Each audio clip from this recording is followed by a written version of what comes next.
Ladies లో చాలా common గా కనిపించే ప్రాబ్లం వైట్ డిశ్చార్జ్.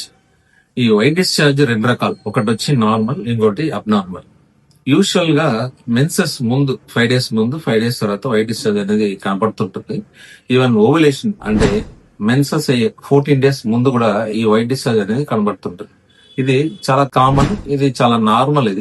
ఇది దీని గురించి పెద్దగా పట్టించుకోవాల్సిన అవసరం లేదు, దీనికి పెద్దగా ట్రీట్మెంట్ కూడా అవసరం లేదు. కాకపోతే ఎప్పుడు వైట్ డిశ్చార్జ్ అబ్నార్మల్ అంటామంటే, వైట్ డిశ్చార్జ్ తో పాటు స్మెల్ ఉండడం, దురద ఉండడం, బర్నింగ్ సెన్సేషన్ ఉండడం, ఫీవర్ రావడం, కొన్నిసార్లు పొత్తి కడుపులో నొప్పి ఉండడం, ఇంకా కొన్నిసార్లు వైట్ కలర్ కాకుండా ఎల్లోయిష్ గానీ గ్రీనిష్ గానీ ఉండడం, ఇలాంటి సమయాల్లో దీన్ని అబ్నార్మల్ వైట్ డిశ్చార్జ్ అని అంటాం.